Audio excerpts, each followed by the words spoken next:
Situated in the middle lands of scorching deserts, snow-capped mountains and the great artery of world trade that is the Silk Road, the Khwarazmian Empire, once known as a great power, sits on the brink of total annihilation. From the eastern border city of Otrar to its once lavish and splendid capital of Gurganj, the absolute monarchist state for the previous 2 years has fell victim to a destruction almost unparalleled in human history. A great conquest having been unleashed on the Central Asian lands stems from the result of failed diplomatic negotiations and catastrophic misjudgment by its now perished former leader Shah Muhammad II. The man who once viewed himself as a great conqueror lies dead on an island in the Caspian Sea, having succumbed from illness the previous winter, far away from his homeland.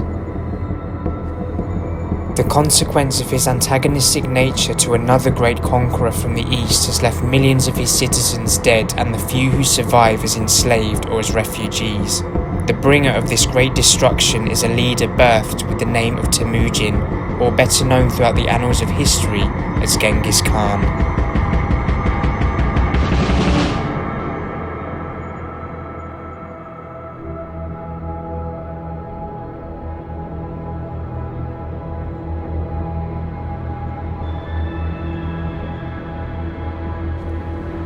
Otrar, Samarkand, Bukhara and Gurganj, all once centres of trade, commerce and Khwarazmian culture, lie as desolate ruins. The foul stench of eroded flesh and bodies of hundreds of thousands sit mangled and discarded in towers outside the destroyed gates of these great cities.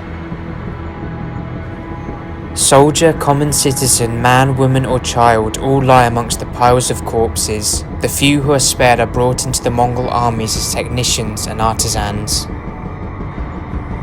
Genghis Khan, having divided his ranks between his 4 sons of Chagatai, Ogaday, Jochi and Tolui, pushes onwards to the city of Merv in the empire's central region of Khorasan.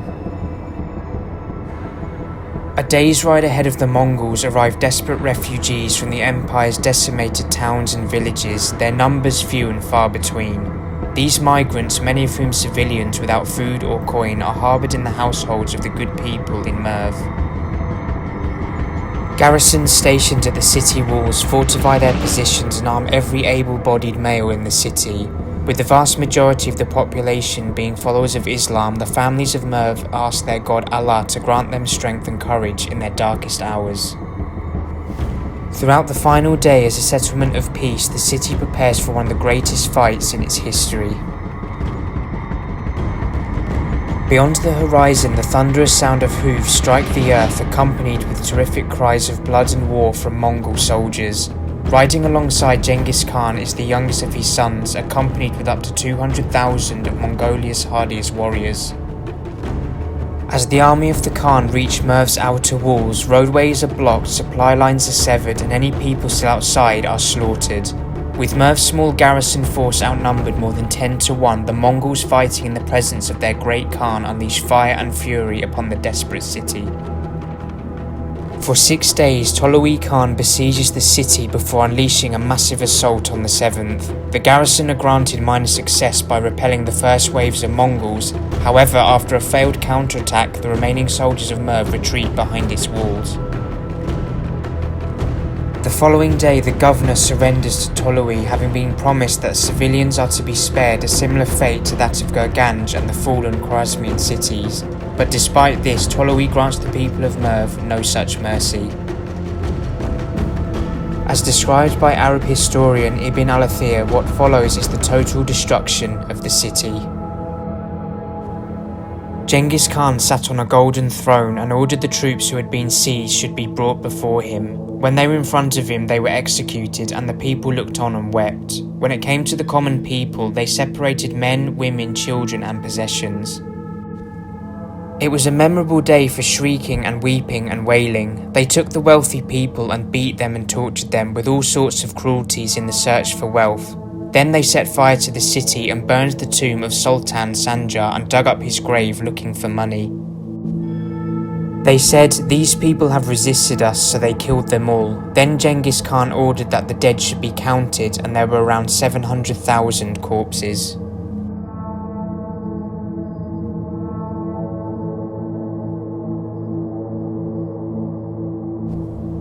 Other estimations of the death toll from the massacre at Merv are thought to be as high as 1.3 million people, according to Persian historian Juvaini writing some years after the slaughter.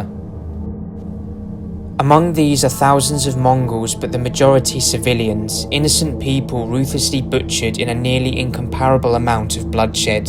Following the victory at Merv, Tolui and Genghis Khan fixate on their next target, that is to be the city of Nishapur.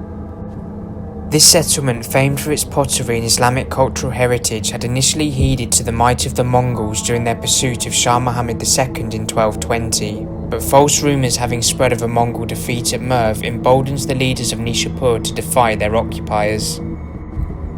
Tukachar, a son-in-law of Genghis Khan, is dispatched to subdue the rebellious settlement, but with only a few hundred Mongols at his disposal, the young commander is soundly defeated by the city garrison, leading to his death in battle.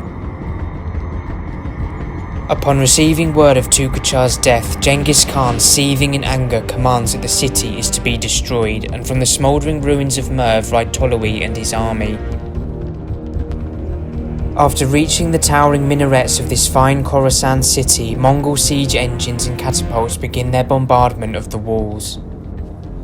By the second day, the first waves of the Khan's warriors breach the outer fortifications and engage with the city garrison in fierce and brutal close-quarter fighting. Both defenders of Nishapur and Mongols are violently sliced down and bludgeoned in ferocious acts of barbarity. On the third day, upon the relentless pounding of the city walls by Mongol catapults, sections of the fortifications buckle before crashing down. Overlooking the siege from a strategic vantage point, Genghis Khan commands Tolui and his army to destroy every fibre of the city's existence. With the passing of one more day, as was the fate of Otra, Bukhara, Samarkand, Gurganj and Merv, Nishapur too will fall to the brutality of the Mongol war machine. Once inside, the large-scale plundering, pillaging and destruction of this formerly prosperous city begins. Civilians are led outside the walls and suffer all manner of atrocities at the hands of the Mongols, with reports of as many as 1.7 million people systematically murdered over the course of a few days. Gleaming minarets and the spiritual halls of great mosques are burned to the ground, and the earth beneath their foundations is ploughed atop these former centres of culture. As in Gurganj and Merv, animals whether domestic or stray also are butchered and their carcasses thrown atop the towering piles of human corpses. While the numbers of dead in these two cities may be exaggerated, their complete and utter destruction, along with so many other villages, towns and cities across the empire, marks the years 1219 to 1221 as some of the bloodiest in all of human history.